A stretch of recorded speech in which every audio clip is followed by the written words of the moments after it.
ஒரு வழியாக ஷாப்பிங் முடிச்சுட்டு பார்க்குக்கு வந்தாச்சு. சாரி, ஷாப்பிங் வீடியோ எடுக்கல. திங்ஸ் வாங்குற ஆர்வத்தில் வீடியோ மறந்துட்டேன். எதுக்கு தெரியுமா இந்த பார்க் வரணும்னு ரொம்ப ஆசைப்பட்டேன். ரொம்ப பீஸ்ஃபுல்லாக இருக்கும் இங்கே வந்து இருந்தால். அதனால் எனக்கு ரொம்ப பிடிக்கும். ஜஸ்ட் பார்க்கு தானே, இது எதுக்கு இவ்வளோ பில்டப் கொடுக்குற அப்படின்னு கேட்டிங்கன்னா அப்படி இல்லை.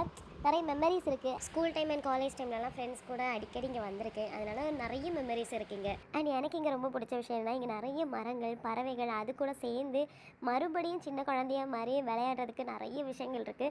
ஸோ எனக்கு இந்த பிளேஸ் ரொம்ப பிடிக்கும். குட்டீஸ் மட்டும் இல்லை, பெரியவங்களும் விளையாடுறதுக்கு இன்ட்ரெஸ்டான கேம்ஸ் நிறைய இருக்குது. அது எப்படி விளையாடணும்னு நமக்கு தெரியலைன்னா பக்கத்துலேயே எழுதி வச்சுருப்பாங்க. என்ட்ரி ஃபீஸ் வந்து ஒரு ஆளுக்கு 10 ருபீஸ் தான் வாங்குவாங்க. ஸோ எவ்வளோ நேரம் தானே இருந்துக்கலாம். அது மட்டும் இல்லாமல் இங்கே நிறைய டிராயிங்ஸ் வரைஞ்சி வச்சுருப்பாங்க. பார்க்குறதுக்கு ரொம்ப ரியலாக அழகாக இருக்கும். இங்கே இவ்வளோ அழகான விஷயங்கள் இருக்கும்போது எப்படிங்க வராமல் இருக்க தோணும். இது கரெக்டாக எங்கே இருக்குன்னா, நம்ம Nagercoil Veppamudi junction dinosaur park. நீங்கள் வந்து வேப்பமுடி ஜங்ஷனில் இறங்கினாலே போதும், அவ்வளோ பெரிய டைனோசர் இருக்கும் அங்கே. அது பார்த்தாலே உங்களுக்கு தெரியும். ஸோ கண்டிப்பாக ஃபேமிலியோடு வந்து விசிட் பண்ணி பாருங்கள். ஆல்ரெடி இந்த பார்க்குக்கு நீங்கள் வந்திருக்கீங்க, இந்த பார்க்கு உங்களுக்கு ரொம்ப பிடிக்கும் அப்படின்னா கண்டிப்பாக கமெண்ட் பண்ணுங்கள். Okay, Tata, by. வெயிட் லாஸ்ட்டாக ஒரு விஷயம் சொல்லலாமா? காலம் மாறலாம், வாழ்க்கையும் மாறலாம், ஆனால் சில நினைவுகள் மட்டும் எப்போவுமே மாறாது. நம்ம வயசு போய்கிட்டே இருக்கும், ஆனால் நினைவுகளுக்கு வயசும் ஆகாது.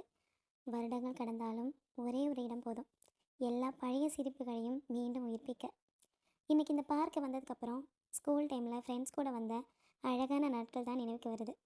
வாழ்க்கையில் எல்லாருமே ஓடிக்கிட்டே இருக்கோம். ஸோ கொஞ்சம் அங்கேயே நில்லுங்க. கொஞ்சம் நின்று உங்கள் அழகான நினைவுகளை திரும்ப பார்த்துட்டு போங்க. வாழ்க்கை எவ்வளோ பிஸியாக இருந்தாலும் நமக்கு சந்தோஷம் கொடுத்த இடங்களை மறக்காதீங்க.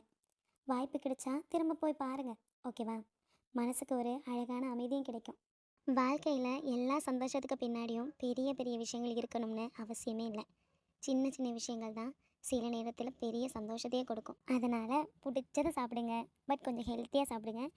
பிடிச்ச இடத்துக்கு போங்க, ஃப்ரெண்ட்ஸ் கூட வெளியே போங்க, சிரிங்க, கிண்டல் பண்ணுங்கள், நிறைய ஃபோட்டோஸ் எடுங்க, ஃப்ரெண்ட்ஸ் கூட சேர்ந்து விளையாடுங்க, ஒரு பாட்டு கேளுங்க, ஒரு சின்ன வாக் போங்க.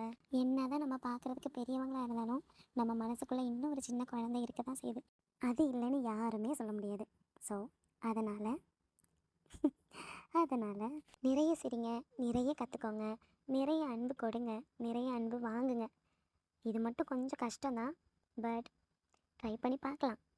இவங்க என்ன நினைப்பாங்க, அவங்க என்ன சொல்லுவாங்க, இதெல்லாம் யோசிச்சு உங்கள் சந்தோஷத்தை இழக்காதீங்க. நீங்கள் நீங்களாகவே இருங்க அண்ட் சந்தோஷமாக இருங்க. மீதியெல்லாம் தானாகவே அழகாக நடக்கும். மனசுக்கு பிடிச்ச மாதிரி வாழ்கிறதுல எந்த தப்பும் இல்லை. வாழ்க்கை யாருக்காகவும் காத்திருக்காது. ஸோ ஒவ்வொரு நாளையும் சந்தோஷமாக வாழுங்க. என்னோடய ஸ்கூல் மெமரி சொல்ல போய் பெரிய அட்வைஸே முடிஞ்சு போச்சு. ஓகே, உங்களுக்கும் இப்படி ஒரு ஸ்பெஷல் பிளேஸ் இருந்தால் கண்டிப்பாக கமெண்ட் பண்ணுங்கள். அந்த ஸ்பெஷலான பிளேஸுக்கு யாரு கூட போகணும்னு நினைக்கிறீங்களோ அவங்களையும் இந்த வீடியோவில் மறக்காமல் டேக் பண்ணுங்கள். என்னோடய வீடியோஸ் பிடிச்சிருந்தா லைக் பண்ணுங்கள் அண்ட் சப்ஸ்கிரைப் பண்ணுங்கள். மறந்துடாதீங்க. நெக்ஸ்ட் வீடியோவில் பார்க்கலாம். டாடா, பாய்.